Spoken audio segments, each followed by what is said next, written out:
Airports की तामीर और अपग्रेडेशन जैसे लातादाद मंसूबे हैं। नवाज शरीफ ने अपने दौरे हुकूमत में मिसाइल टेक्नोलॉजी की इस्तेदाद बढ़ाने पर तवज्जो मरकूज रखी। उनके दौर में अप्रैल 1998 में गौरी-1 बैलिस्टिक मिसाइल का कामयाब तजुर्बा किया गया। 1997 से 1999 में शाहीन-1 मिसाइल की तैयारी पर काम जारी रहा। ये नवाज शरीफ ही हैं जिन्होंने अपने तीनों अदवार में चीन के साथ फाइटर जेट्स, मिसाइल टेक्नोलॉजी और जदीद दिफाई टेक्नोलॉजी के दर्जनों मुआहिदों पर दस्तखत किए। खासतौर पर पाक फिजाइया के काबिले फख्र तैयारे JF-17 थंडर की तैयारी के हवाले से चीन ने पाकिस्तान को फरवरी 1992 में पेशकश की, जिसे नवाज शरीफ ने कबूल करते हुए तैयारी की मंजूरी दी। वो JF-17 थंडर्स मई 2025 की जंग में फतह के बाद फिजाई हीरोज बन चुके हैं।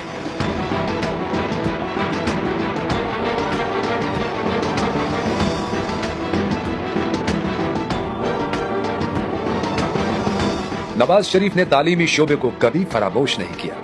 उनके दौर में नए स्कूलों, कॉलेजों और यूनिवर्सिटियों के नए कैंपस और फन्नी तालीम के इदारों की तामीर, तालिब इल्मों को गैर मामूली तादाद में लैपटॉप की तकसीम, IT के शोबे की वसअत, अरबों रुपए के एंडोनमेंट फंड्स और बैरून मुल्क तालीम के लिए रिकॉर्ड स्कॉलरशिप्स दिए गए। नवाज शरीफ के दौर में दानिश स्कूलों का कयाम गरीब बच्चों और पसमानदा इलाकों के लिए नाकाबिले फरामोश काम है। नवाज शरीफ ने अपने दौर में सेहत कार्ड का इजरा करके गरीब मरीजों के लिए आसानियां पैदा कर दी। अस्पतालों की इमरजेंसी में 24 घंटे फ्री अद्वियात और फ्री टेस्टों की सहूलत गरीब मरीजों के लिए आज भी इत्मीनान का बायस है। पाकिस्तान का इक्तिसादी हब और रोशनियों का शहर कराची, जो कई दिहाइयों से बदअमनी की लपेट में था, नवाज शरीफ ने कौमी सलामती के इदारों के साथ मिलकर एक मजबूत हिकमत अमली के साथ कराची के वासियों को अमन लौटाया, जहां पुरअमन माहौल में जिंदगी एक बार फिर रवा दवा है।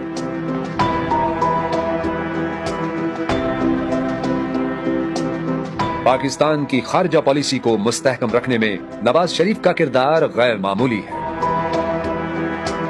उन्होंने पाक चीन दोस्ती को मुस्तहकम किया, ब्रादर इस्लामी मुल्क सऊदी अरब के साथ कुर्बत को बढ़ाया, मुत्तहिदा अरब इमारात, कतर, तुर्किया, मलेशिया के साथ ताल्लुकात को मजबूत किया, जबकि अमेरिका समेत मगरबी ममालिक के साथ हमेशा ताल्लुकात को बराबरी और दो तरफा मफादात के साथ मुतवाजन रखा।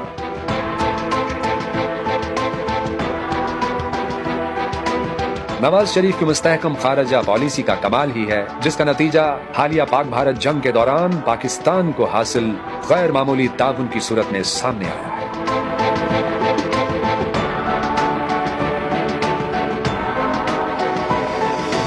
अपने हम ख्याल काफिले को लेकर आगे बढ़ते नवाज शरीफ कभी दुश्मनों के गठजोड़ का सामना करते, कभी दोस्तों के हाथों धोखा, कभी एस्टेब्लिशमेंट की आंखों में खटकते, वजीर आजम हाउस की रोशनियों में उम्मीद और नाउमीदी का मिला जुला रंग, अदालतों की घंटियों की गूंज, इख्तिदार की सीढ़ियां, फिर जेल की सलाखें, तारीख के कटहरे में सवालों की बौछार। सियासी तज्जियाकार इस बात का एतराफ करते हैं कि नवाज शरीफ को किसी दौर में इख्तिदार प्लेट में रखकर नहीं मिला, और न ही उन्होंने कभी बैकडोर से इख्तिदार में आने की कोशिश की, बल्कि उन्होंने इंतकाम और सोबतें बर्दाश्त की, लेकिन हर बार मैदान सियासत में उतरकर मुकाबला किया और अवामी ताकत के जोर पर इख्तिदार में आए। Nawaz Sharif loves you to. 29 अक्टूबर सन 2004 को सऊदी अरब जलावतनी के दौरान जब उनके वालिद मियां मोहम्मद शरीफ का इंतकाल हुआ, तो हुकूमत ने सऊदी अरब में मौजूद नवाज शरीफ और अहले खाना को मियां मोहम्मद शरीफ की तदफीन के लिए पाकिस्तान आने की इजाजत नहीं दी। नवाज शरीफ ने यह दुख भी सीने पर पत्थर रखकर बर्दाश्त कर लिया। सन 2017 में एक दफा फिर उन्हें एस्टेब्लिशमेंट मुखालिफ सियासी अनासिर और अदलिया की दर पर्दा साजिशों के जरिए पानामा केस में वजारत उज़्मा से नाअहल करार दिलवाया गया। मैं अपने साथ जो जुल्म हुआ उसको बर्दाश्त कर जाऊंगा और कर रहा हूं, लेकिन जो जुल्म आपके खिलाफ हुआ है उसको मैं बर्दाश्त नहीं कर सकता। उनके तारीखी GT रोड मार्च के दौरान अवाम ने नाइंसाफी पर मबनी उस फैसले को भी रद्द कर दिया। نواز شریف کی اہلیہ کلثوم نواز جب لندن میں زندگی اور موت کی کشمکش میں مبتلا تھیں تو احتساب عدالت نے 6 جولائی 2018 کو ان کی غیر موجودگی میں انہیں ایون فیلڈ ریفرنس میں 10 برس قید کی سزا سنا دی۔ وہ چاہتے تو لندن میں اپنے قیام کو طوالت دے سکتے تھے، مگر وہ لمحات بڑے ہی اشکبار تھے جب وہ اپنی اہلیہ کو بستر مرگ پر چھوڑ کر قانون کی پاسداری کے لیے اپنی بیٹی مریم نواز کے ہمراہ گرفتاری دینے کے لیے وطن واپس آئے۔ بیرون ملک سے واپسی پر نواز شریف اور مریم نواز کو لاہور ایئرپورٹ سے انتہائی غیر انسانی طریقے سے حراست میں لیا گیا۔ 11 ستمبر 2018 کو جب نواز شریف اور مریم نواز جیل میں تھے، بیگم کلثوم نواز لندن میں انتقال کر گئی۔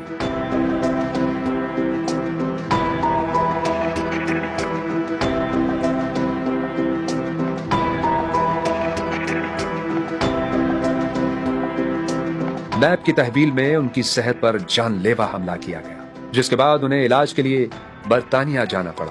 بیرون ملک رہ کر ناانصافیوں اور انتقام کے خلاف طویل عدالتی عمل کے بعد انصاف حاصل کیا۔ نواز شریف سخت سیاسی انتقام کا سامنا کرتے رہے، لیکن سیاسی حریفوں کے ساتھ مفاہمت کی سیاست کو اپنائے رکھا۔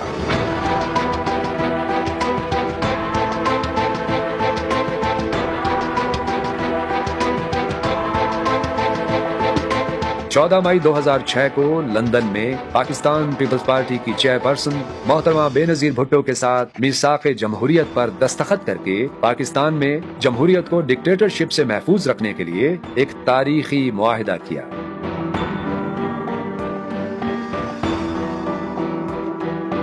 سن 2013 میں وزارت عظمیٰ کا عہدہ سنبھالنے کے بعد انہوں نے اپنے سخت ترین سیاسی حریف عمران خان سے ان کی رہائش گاہ بنی گالا جا کر ملاقات کی اور خیر سگالی کا پیغام دیا۔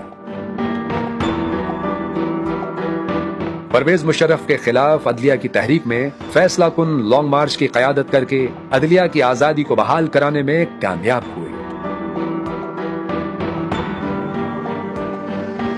اکتوبر 2023 کو جب نواز شریف علاج کے بعد لندن سے واپس آئے تو ان کے سب سے بڑے سیاسی حریف کی حکومت ختم ہو چکی تھی۔ انہیں مقتدرہ کی مکمل سپورٹ حاصل تھی۔ اگر وہ چاہتے تو سیاسی انتقام کے عزائم ظاہر کر سکتے تھے، مگر مینار پاکستان پر ایک بڑے سیاسی پاور شو میں انہیں اپنے مخالفین سے انتقام نہ لینے کا اعلان کیا۔